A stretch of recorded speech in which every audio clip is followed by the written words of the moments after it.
Hai, kali ini saya nak tunjukkan penggunaan fungsi DATEDIF ataupun formula DATEDIF untuk mengira umur anda.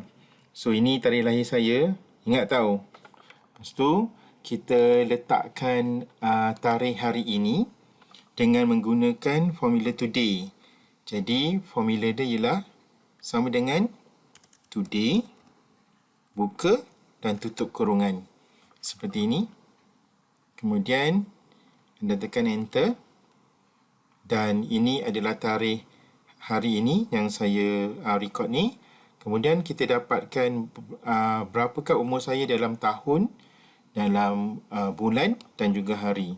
So untuk tahun sama dengan DATEDIF, buka kurungan. DATEDIF ni ada 3 komponen.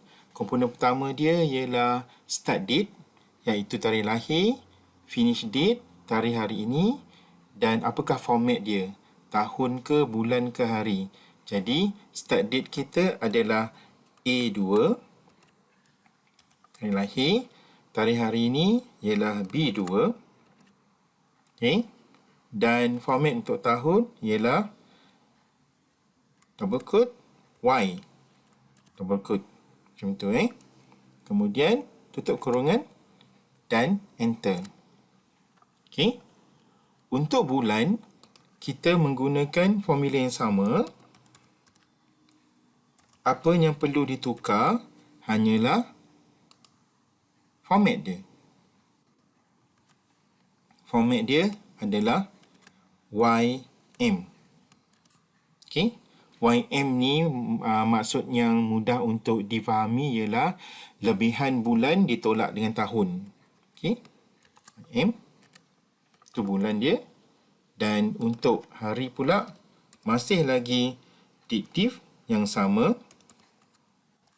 Kemudian kita ambil start date, comma, finish date, comma, dan format dia iaitu MD.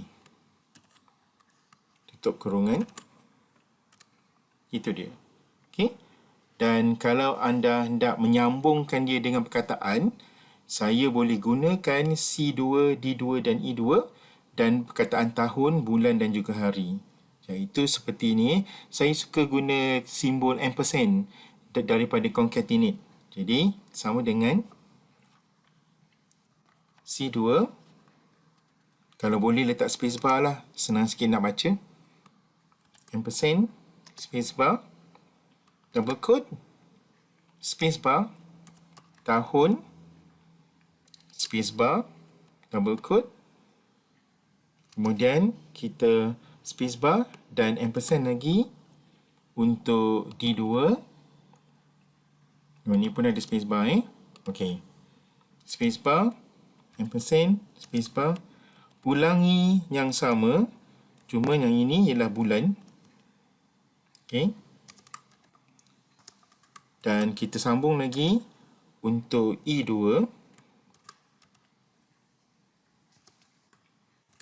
Belakang dia pun sama juga, cuma ia ialah hari. Itu titik lah. Okey. Okey.